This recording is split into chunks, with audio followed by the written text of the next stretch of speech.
He was just a poor single dad working maintenance in a company where no one knew his name. Used to being invisible. Used to being looked through. Then, the cold, untouchable CEO called him into her office on a Tuesday afternoon and asked him to dinner. He thought it was a mistake, a joke, some kind of HR prank. It wasn't. The dinner happened in front of her billionaire family, and right there, in a room full of crystal glassware and inherited wealth, she looked her parents in the eye and said, "I'm going to marry him." A fork hit the floor. The room went silent, and the man who had never once been chosen, never been picked first, never been anyone's plan A, stood there in a borrowed blazer, not knowing that his entire life had just been rearranged. He didn't know she'd been watching him for months.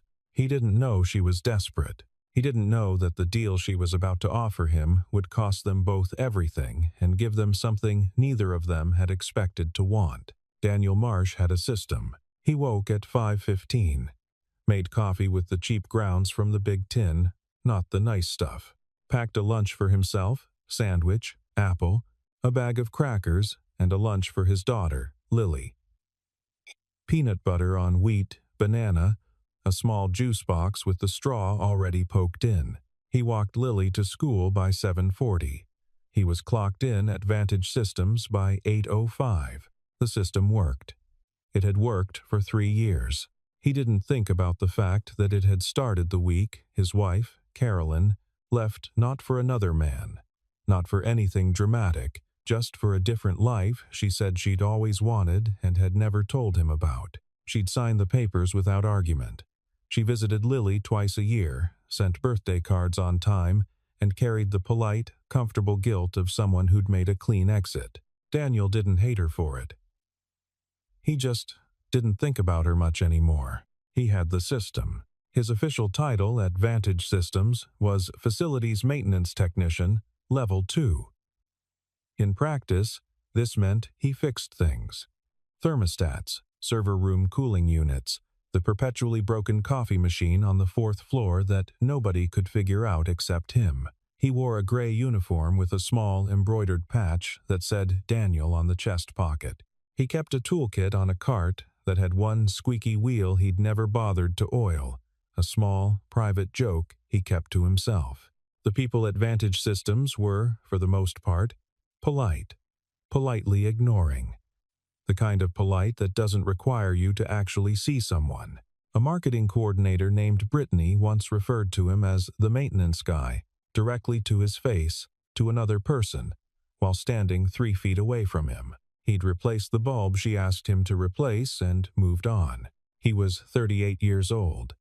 He had a daughter who drew horses on the back of her homework. He had a 1-bedroom apartment where Lily slept in the bedroom, and he slept on a fold-out in the living room that he folded back up every morning before she woke. He had a toolbox that was older than his marriage and better cared for. He was, by most measures of the people in that building, nobody.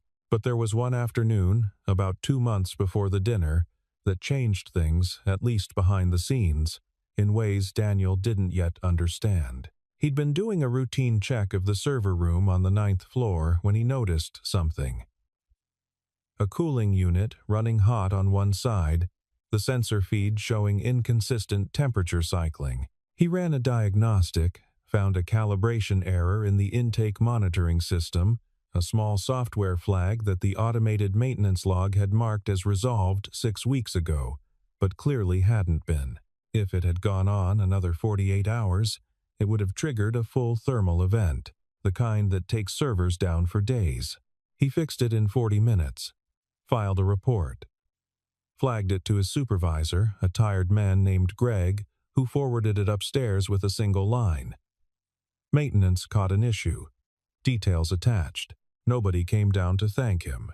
He clocked out, picked up Lily, made pasta for dinner, and helped her draw a horse that she named Butterscotch.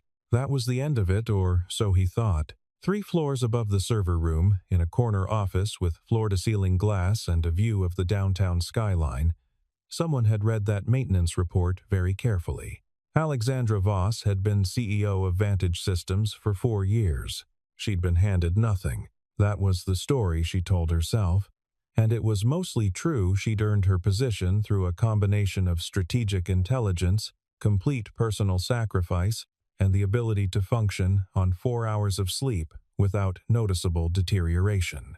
She'd rebuilt the company's enterprise division from a money-losing liability into a growth engine that now accounted for 60% of revenue.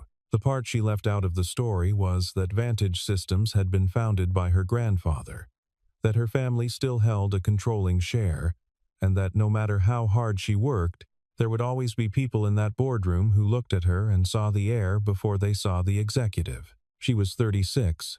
She wore charcoal and navy. Her hair was dark, cut precisely, and never moved during presentations. She had not had a personal relationship of any kind, romantic, social, recreational, in approximately 3 years. She ate at her desk. She ran 6 miles every morning before dawn in a neighborhood that was quiet and dark and asked nothing of her. She was, by the consensus of everyone who worked for her, formidable. By the consensus of her family, she was a disappointment on one particular front. The Voss family had money the way other families have furniture inherited, everywhere, taken entirely for granted. Her father, George Voss, had married her mother, Helen, in a union that had been celebrated in 2 city papers. Her older brother had married the daughter of a banking family in a wedding that made the society pages. Alexandra had not married anyone. George Voss had opinions about this. Loud ones, delivered quietly, in the particular register of old money fathers who don't raise their voices because they don't have to. There was a man named Preston Whitfield he'd been mentioning for the past 8 months. The Whitfields owned a real estate development firm. Preston was 42. Divorced once, had the handshake of someone who practiced handshakes. Alexandra had met him twice at family dinners. Both times, he'd interrupted her 3 times in 20 minutes and corrected something she'd said about her own industry. Her father had a plan. A specific, calendared, inherited wealth kind of plan that involved Preston Whitfield and a merger of both family interests and both family companies. The dinner was in 3 weeks. Alexandra had exactly 3 weeks to produce a reason why she could not, under any circumstances, be available for that arrangement. She had considered many options. She kept coming back to one. She'd noticed Daniel Marsh the same way she noticed most things. Obliquely, over time, through accumulation of small observations. She'd seen him working the server room the afternoon of the cooling unit incident, had watched through the glass partition for a few minutes before a call pulled her away. She'd read the report. Greg forwarded and understood immediately that the man who filed it knew exactly what he was looking at and had fixed something that could have cost them significantly. She'd also seen him, on 3 separate occasions, in the lobby, at the end of the day, waiting for a small girl with a backpack shaped like a pink elephant, who came barreling through the revolving door and launched herself at his knees with the kind of full-body trust that children only extend to people who've never once let them down. She'd watched him crouch to Lily's level, listening with total focus while the girl described something complicated with her hands. She'd watched him carry her on his shoulders to the parking lot, the girl wearing his gray cap, both of them laughing at something Alexandra couldn't hear. She'd run 17 different scenarios in her mind about the dinner, the arrangement, the Whitfield situation. This was the only one that had all the pieces. She buzzed her assistant on a Tuesday afternoon. "Get me Daniel Marsh from facilities." He thought he'd done something wrong. That was his first thought when Greg told him he was wanted upstairs. People from facilities got called to the executive floor for one of 2 reasons. Something was broken or something was over. He ran a mental checklist of every job he'd done in the past 2 weeks and came up with nothing. He took the elevator up. The 9th floor smelled different from the rest of the building cleaner, somehow, or maybe just quieter. The carpet was thicker. The light was better. A young woman named Priya led him to the corner office. Alexandra Voss was standing at her window with her back to him. She turned when he came in. He'd seen her before in passing, at all-hands meetings where he stood in the back. He hadn't been this close to her. She was composed in the specific way of people who've practiced composure until it became architecture. She looked at him directly. Without the reflexive pause he was used to, the pause people made when they processed what he was and recalibrated their register accordingly. "Daniel Marsh," she said. "Yes, ma'am." "Sit down." He sat. She was quiet for a moment in a way that wasn't awkward for her, just a calculation being completed. "You're free this Friday evening," she said. It wasn't a question. He blinked. "I have my daughter. We can arrange childcare. Through the company. Fully covered." He stared at her. "I'm not sure I understand what you're asking. I'm asking you to have dinner with me Friday evening." The room was very quiet. Somewhere outside, a phone rang and was answered. "Why?" he said.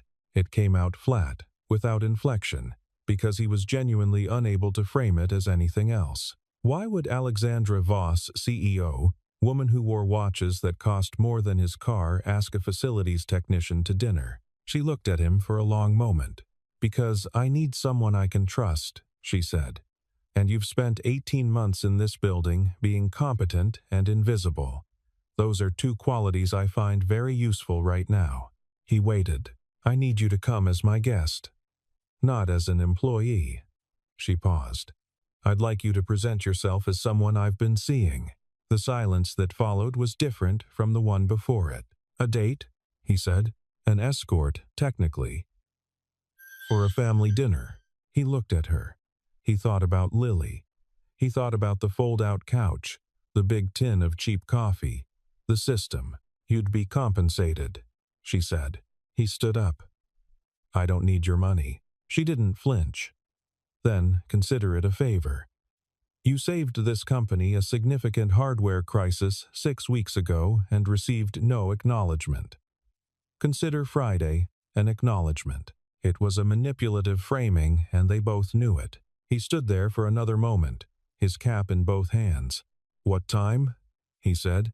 He wore the only blazer he owned, dark blue, bought for a job interview 4 years ago. It still fit. He'd polished his shoes. He smelled like the cedar soap he kept for occasions. Priya had arranged for a woman named Ruth to watch Lily, a warm, capable retired schoolteacher who lived 2 blocks away and whom Lily adored. He'd explained he had a work event. Lily had accepted this with the easygoing practicality of a child who understood that her father sometimes had to do things for reasons she'd learn about later. He met Alexandra in the lobby of a building he'd never been inside. She was waiting, wearing something dark and simple that cost more than his monthly rent and somehow made that fact invisible. She looked at him and gave a short nod, the nod of a general confirming a detail before a campaign. "We're going to my parents' house," she said. He stopped walking. "You said a restaurant." "I said a family dinner." "I assumed." "I know what you assumed." She kept walking. "I need you to stay calm and let me handle the conversation. Answer questions simply. Don't overshare. Don't apologize for anything." He caught up to her. "What exactly am I walking into?" She stopped at the car, a black car with a driver who held the door without being asked. "My father has been arranging a marriage for me," she said. "To a man I have no intention of marrying. The dinner to formalize that arrangement is in 3 weeks. I need tonight to complicate that timeline." She got into the car. He stood on the sidewalk for a moment. Then he got in. The Voss family house was 40 minutes outside the city, a property that announced itself with iron gates and a long gravel drive lined with trees that had been planted so long ago they'd grown into a canopy. The house at the end of it was large in the way of houses that are never called mansions by the people who own them. Inside, high ceilings, good paintings, a dining room table set for 6. Candles. Silver that matched. George Voss stood when they came in. He was 70, barrel-chested, white-haired, with the steady eyes of someone who'd spent decades making decisions that other people had to live with. He looked at Daniel the way a man looks at a car he hasn't decided whether to buy. Helen Voss was seated, and she watched Daniel with a pleasant smile that contained multitudes of judgment. Alexandra's brother, Robert, and his wife, Claire completed the table. "Everyone," Alexandra said, "this is Daniel." The first 40 minutes were methodical. George asked about Daniel's work.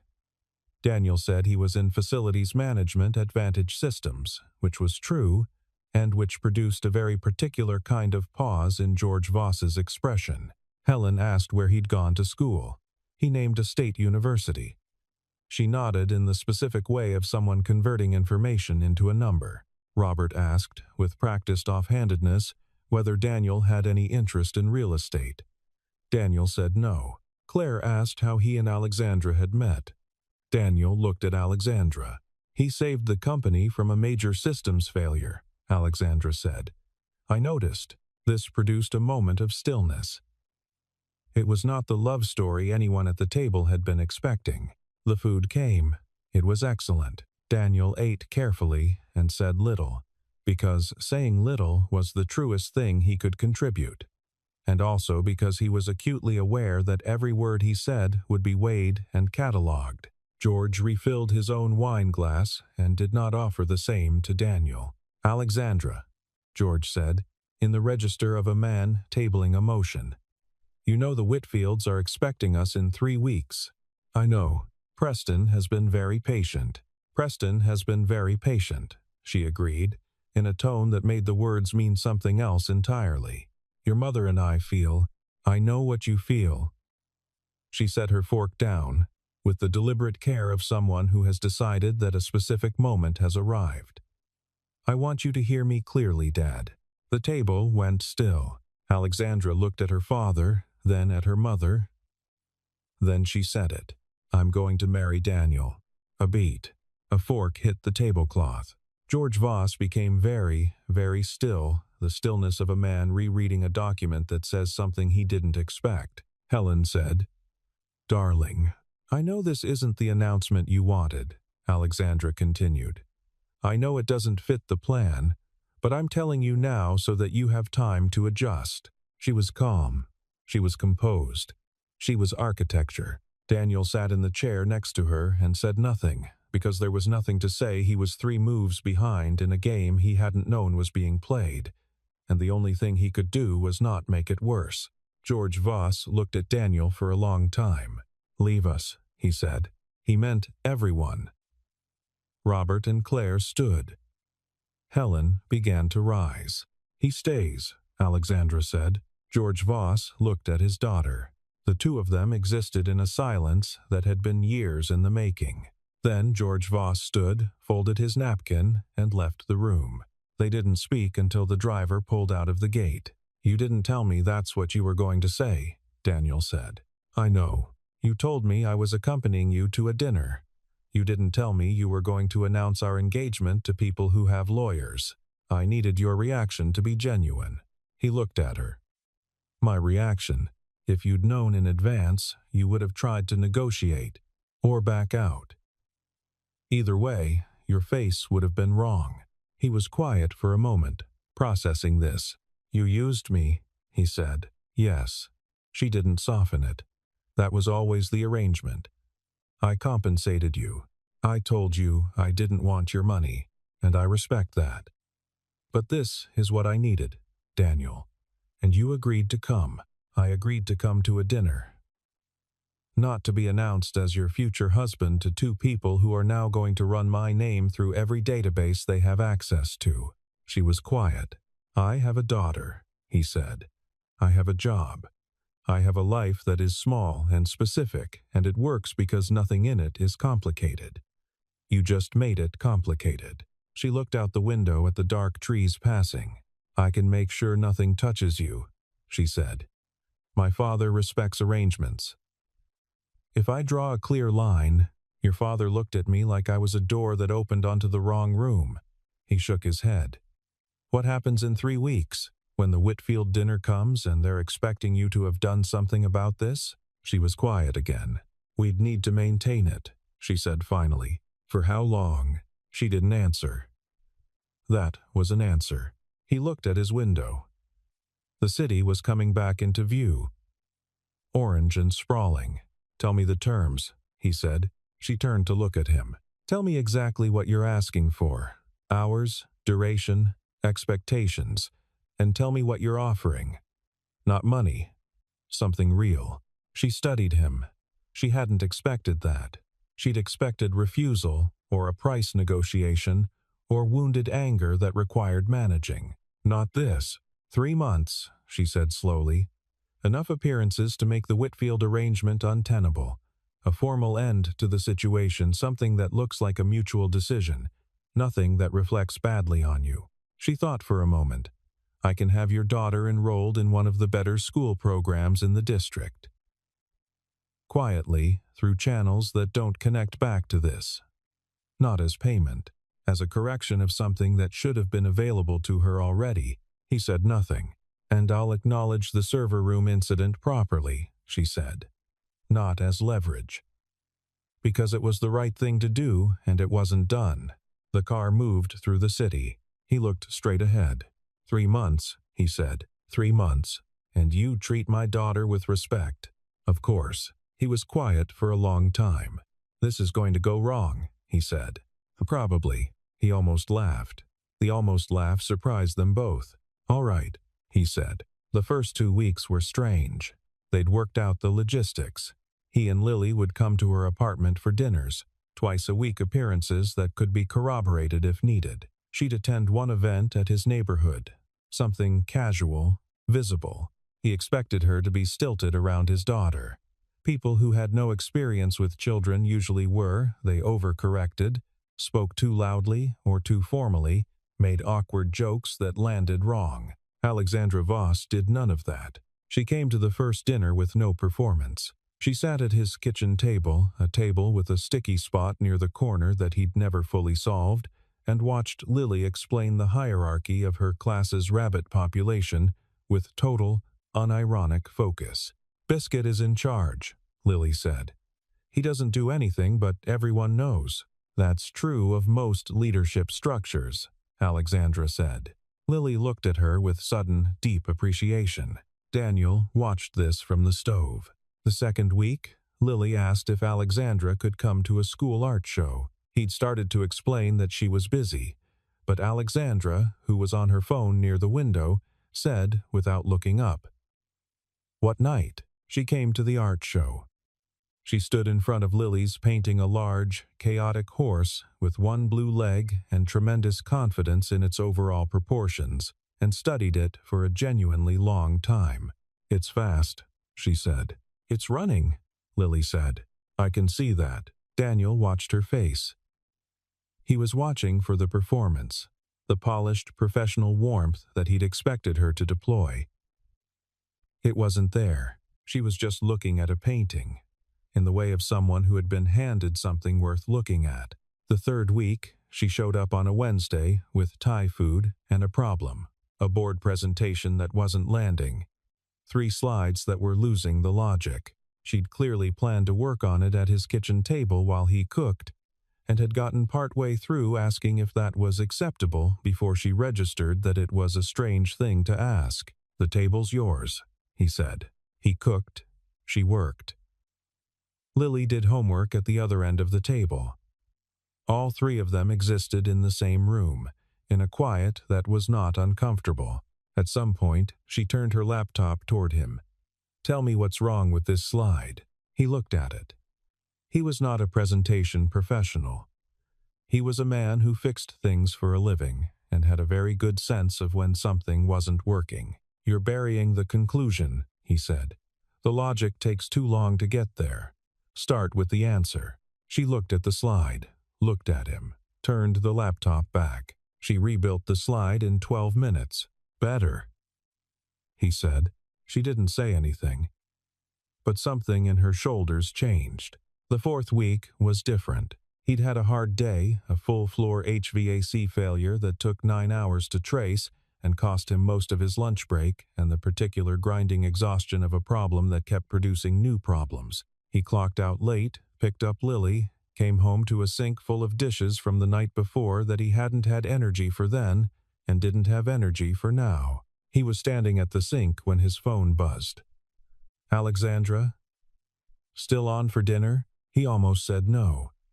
He'd been about to say no, he'd already drafted the text in his head, something reasonable about needing to reschedule, fully intending to send it. He typed 7. She arrived at 6:50 with a bag from the Italian place 3 blocks away that he hadn't known was good because he'd never been able to afford to find out. She looked at the dishes, looked at him, set the food on the table, and started on the dishes herself without a word. No performance. No look how gracious I am. She just ran the water and started washing, the same way she handled everything directly, with her attention fully on the thing. He stood there for a moment. You don't have to. I know, she said, and kept going. Lily appeared from the bedroom, took in the situation with the quick calculus of a child who understands domestic dynamics, and immediately picked up a dish towel. They did the dishes. All 3 of them. The Italian food got slightly cold, but not too cold. This is the best pasta I've ever had, Lily announced. It costs $40, Alexandra said. Lily considered this. Still worth it, unquestionably. Daniel ate his pasta and said nothing, and listened to the 2 of them negotiate the relative pasta rankings of various places Lily had theoretically eaten, which Lily conducted with the seriousness of someone testifying before a committee. After dinner, Lily went to bed, and Daniel sat on the couch with his arms across his knees. Still tired, but differently tired, the kind of tired you can breathe through. Thank you, he said, for the food. You looked like you needed someone else to handle something. He looked at her. She was sitting in the chair across from him, a position she'd gradually settled into over the past weeks. The same chair, always the same chair, like she'd claimed it without either of them noting the claiming. I did, he said. They sat in the quiet for a moment. Outside, a bus passed. The lamp made the room amber. Do you ever miss it? He asked. Having it be simpler. Before all this, she thought about it with the honesty she'd started using with him, the kind that didn't arrive pre-packaged. I don't think my simpler was ever simple, she said. It was just contained, everything in the right compartment. I was very good at the compartments. And now? She looked at the empty chair where Lily had been sitting. The compartments have been rearranged somewhat, she said. He smiled. He wasn't sure, later, when the shift happened. It wasn't a moment. It was a direction, a slow drift. The way a boat moves not because the helm has turned, but because the current has. He started to look forward to Wednesdays. She started to stay later than she needed to. Lily started calling her Alex instead of Miss Voss, and nobody corrected it. 5 weeks in, George Voss acted. He had resources and he'd used them. What he produced was a detailed profile of Daniel Marsh. Employment history, financial records, rental history, the divorce, Carolyn's departure, the custody arrangement that gave him full care. The Voss family attorney had assembled it in a way that was entirely legal and entirely designed to be used as a lever. George delivered it personally. He came to Vantage Systems, not to the executive floor, but to the facilities level. He found Daniel in the maintenance corridor outside the HVAC room, clipboard in hand, and he delivered the message with the courtesy of a man who doesn't need to raise his voice. George was in a suit, a very good suit, the kind Daniel had learned to identify over the past weeks by the particular way the fabric fell. He looked out of place in the corridor with its exposed conduit and fluorescent lighting, which Daniel suspected he knew, and which made the visit more deliberate rather than less. You're a decent man, George said. I can see that. Your daughter needs stability. Your situation is fragile. What happens to her if your position at this company becomes untenable? Daniel looked at him. He'd been holding the clipboard. He set it down on the cart, carefully. I'm listening, Daniel said. I can make that happen, George said. Or I can make the opposite happen. Better position, better salary, full health coverage. I have 3 people on this board who can make 1 phone call. And if I walk away from your daughter, walk away from this arrangement, George corrected gently. My daughter is going to be fine. She always lands on her feet. She doesn't need someone who complicates her life. Daniel was very still. The corridor hummed around them, the building's constant, quiet machinery, the systems that kept everything running, the invisible work that nobody noticed until it stopped. He thought about everything George was saying. He thought about it honestly. The man was not entirely wrong. Daniel's position was fragile.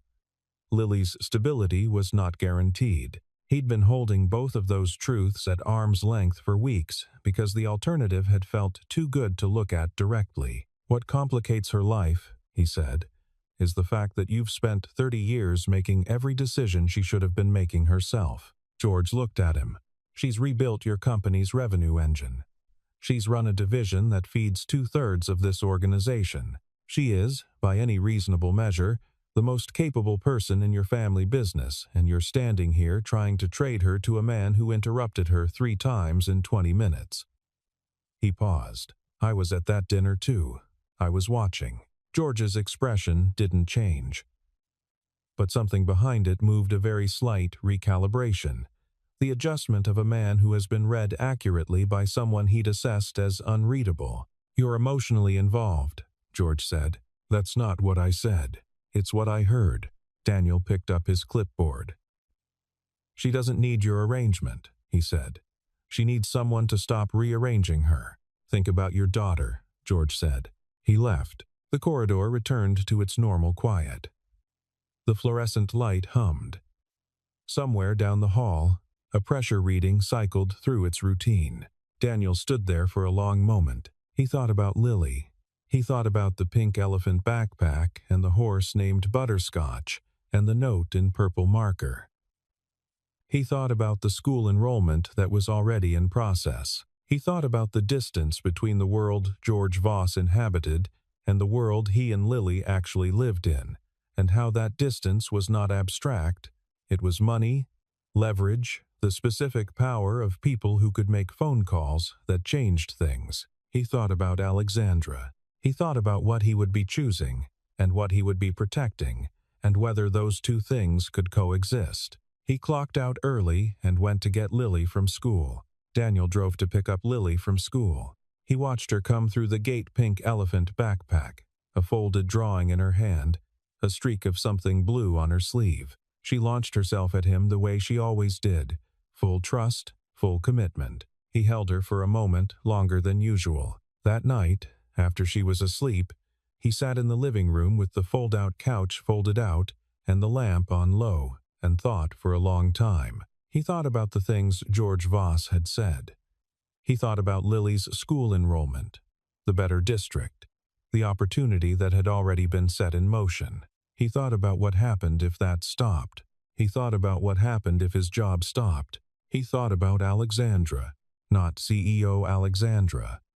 The one who had leaned over Lily's homework on a Tuesday to explain fractions in a way that made Lily actually understand them. The one who'd stood in front of a painting of an improbable horse for a genuinely long time. He thought about what he was to her. He'd told himself it was an arrangement. He'd told himself he understood the terms. He was no longer entirely sure he understood the terms. In the morning, he called Alexandra. I think we should end it, he said. The arrangement. A pause. Because your father came to see me. And because he was right that this is complicated. And because I'm not the kind of person who can do this without it becoming real for me. And I don't think that was part of what you wanted. Another pause. Longer. Daniel, the school enrollment is still in process, right? It doesn't stop if I step back? I would never. Her voice had changed register, and then she controlled it. No. That's done. That's not contingent. Then we're okay, he said. You'll figure out the Whitfield thing. You're good at that. She said his name again, differently. I've got to take Lily to school, he said. He hung up. He returned to the system. 5:15. Coffee. Lunch is packed. Lily to school by 7:40. Clocked in by 8:05. The squeaky wheel on the cart. The fourth-floor coffee machine. The building's endless small failures that needed someone who knew how to look at a thing and understand what was wrong with it. He worked. He was good at his work. The building held itself together partly because of him, and that had always been enough, and he kept telling himself it was still enough, and some mornings he believed it. A week passed. Then another. He replaced a faulty circulation pump in the basement that had been slowly failing for 3 months. That everyone on the monitoring system had been noting in reports without acting on.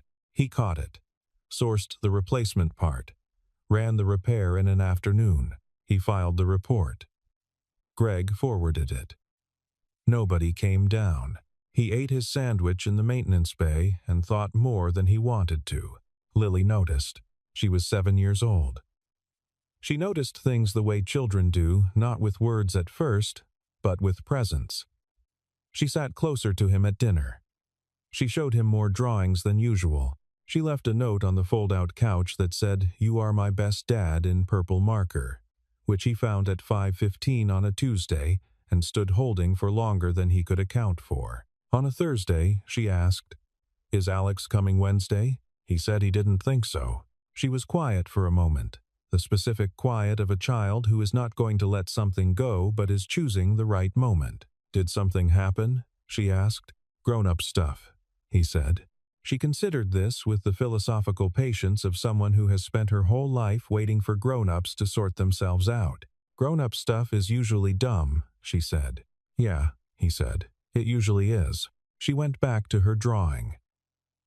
She was working on a new horse different from the others, this one still, standing in a field, not running anywhere. He looked at it for a moment. He thought about what it meant, a horse that wasn't going anywhere, and decided not to think about it. He called his sister Claire in Colorado that weekend. Claire, not Robert's wife, Claire, his own sister, who was practical and direct and whom he'd been avoiding calling because she would say the true thing. She said the true thing. "You left because you were scared," she said. "I left because it was complicated. Everything real is complicated, Daniel. The only uncomplicated things are the things that don't matter." He held the phone and looked at the ceiling of the apartment, which had a water stain in the corner from a leak that had been repaired 2 years ago. He knew the repair history of this ceiling the way he knew the repair history of most things. "Do you love her?" Claire asked. "I don't know." "You know." He was quiet for a long time. "I don't know what I'd be to her," he said finally. "Outside of the arrangement, she runs a company. Her family has a gate at the end of their driveway. I have a fold-out couch and a squeaky cart. She came to your kids' art show," Claire said. "She ate your pasta. She did your dishes without being asked." A pause. People do not do dishes they don't want to do. She was there because she wanted to be there. He stared at the water stain. "What if she figures out it's not enough?" he said. "What if she looks at this life 6 months from now and—" "She's been looking at your life for months," Claire said. "She's had time to figure it out. She kept showing up on Wednesdays." A pause, softer. "Or she was." He didn't have an answer for that. After he hung up, he sat in the quiet of the apartment for a long time. The fold-out couch was folded out. The lamp was on. Lily's drawing was on the kitchen table, the still horse, the one that wasn't running anywhere. He looked at it from across the room. He thought about the system, about how he'd built it for surviving, for getting through, about how every decision inside it was a decision against wanting too much. Because wanting too much led to the kind of pain that didn't have a maintenance protocol. Then he thought about what it had cost him. He stared at the ceiling. Alexandra Voss called the family attorney on a Thursday morning and told him to stop all preliminary work on the Whitfield arrangement. She called her brother Robert and told him to tell their father. Then she went into a board meeting and ran it with complete competence for 2 hours, while a completely different part of her mind worked through a problem that had no slide deck and no logic structure and no clean answer. Her father called it 4. "You're making a mistake," he said. "I've been making your mistakes for years," she said. "I'd like to try my own for a while." George was quiet. The Whitfields will withdraw their interest, he said. Good. You'll lose the board support that Preston's family brings. I'll rebuild it. You're choosing. He stopped himself. This man has nothing. He has everything that matters, she said. I've spent 3 years in a room by myself trying to figure out what I'm building all of this for. He's the only person I've met in that time who made the room feel like it was worth coming out of. Another silence. Dad. Her voice was careful, not unkind. I'm not asking for permission. I'm telling you, as your daughter, that I'm done living in the plan you made. I hope you can get there with me on this, but I'm going. She hung up. She sat at her desk for a moment, looking at the skyline. Then she picked up her bag and walked out. She came to his apartment without calling. He answered the door in a gray t-shirt and an expression of pure, startled incomprehension. Behind him, Lily was visible at the kitchen table, coloring something elaborate. I resigned from the Voss board seat, Alexandra said. He stared at her.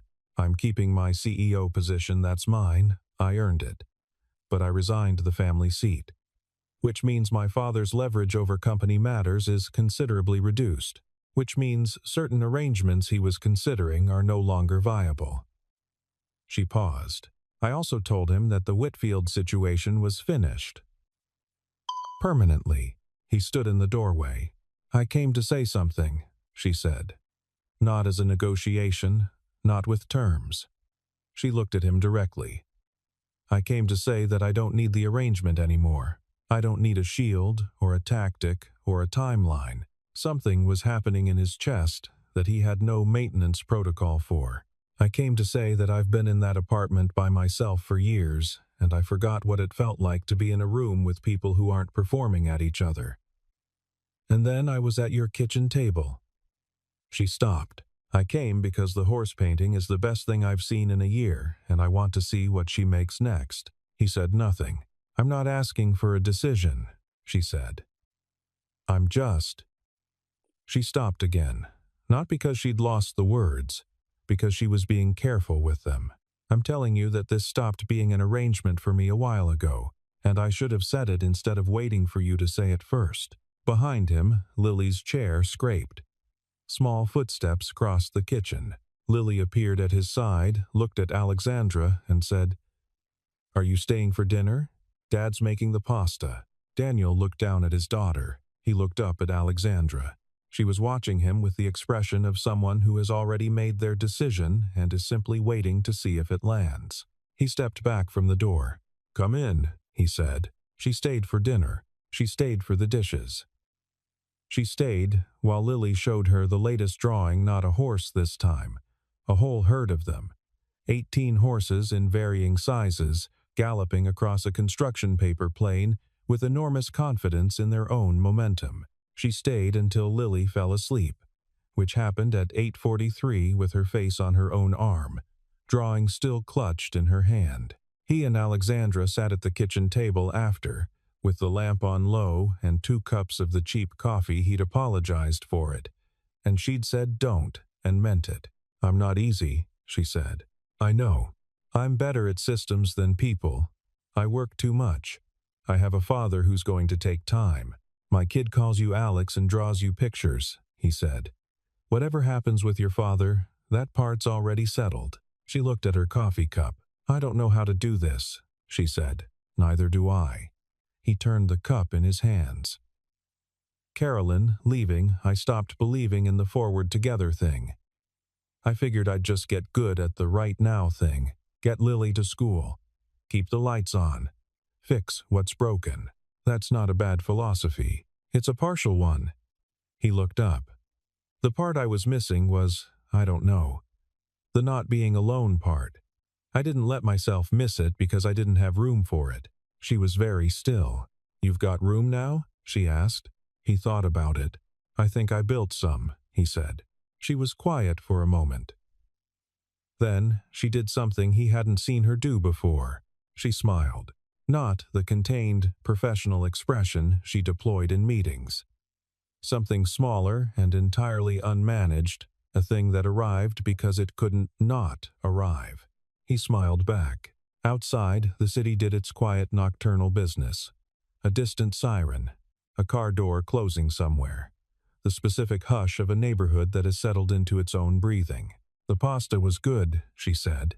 "It's the system," he said. "Tell me the system," he told her.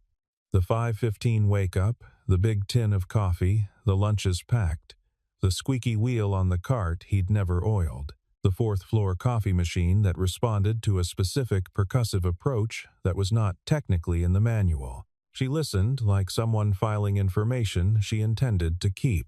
"I like the system," she said. "It's missing some things." She looked at him. The lamp made the kitchen warm. Lily's drawing of the herd was on the table between them. 18 horses running together, none of them alone. "We can add things," she said. The wedding was 14 months later. No society pages, no formal announcement, no caterer who required a 6-month booking lead. It was a Saturday in October, at a park 15 minutes from their apartment.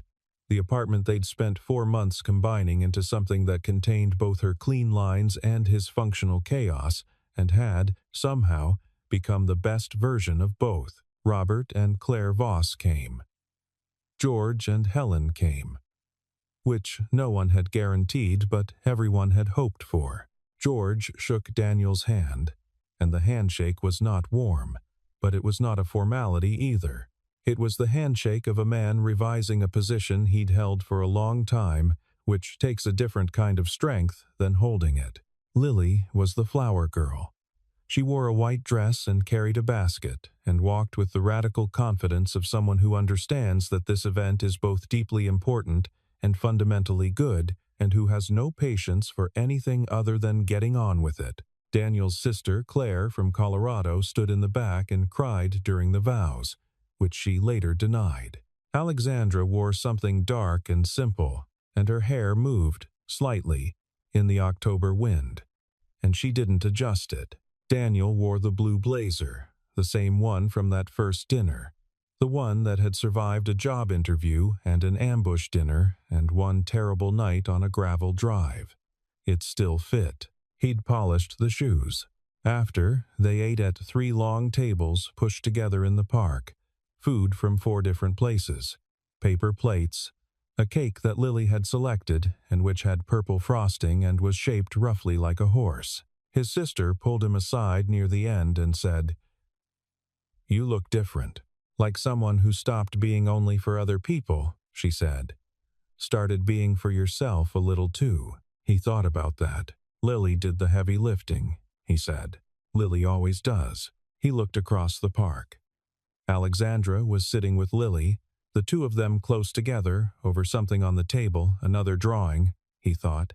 Another horse, another small world being put on paper with total confidence in its own proportions. He stood there for a moment and let himself look. He had been invisible for a long time. He had been no one's plan A. He had been the man with the squeaky cart and the fold-out couch and the borrowed blazer. He was still all of those things. But he was also, now, standing in October light, watching the 2 people who were the whole of his world sit together and make something. And he understood that the system, the good, working, necessary system, had always been missing exactly this. Not missing in a way that made it broken. Missing the way a house with no one in it is structurally complete but not yet a home. The walls hold, the lights work, but a house needs people inside it for the warmth to have anywhere to go. He had built a good structure. He had just needed someone to share it with. He walked back toward the table. Lily looked up when he got there. She pushed the drawing toward him, the newest one. Not a horse this time, but 3 figures. And above them, in Lily's careful 7-year-old letters, "Us." He sat down. Alexandra looked at the drawing. Then, at him, he looked back. Outside, somewhere, the city went about its ordinary business, sirens and buses, and the particular October wind that smelled like something ending and something starting. The trees in the park had gone amber and rust and gold. He picked up a crayon. He started drawing, and that was enough. That was, in fact, everything.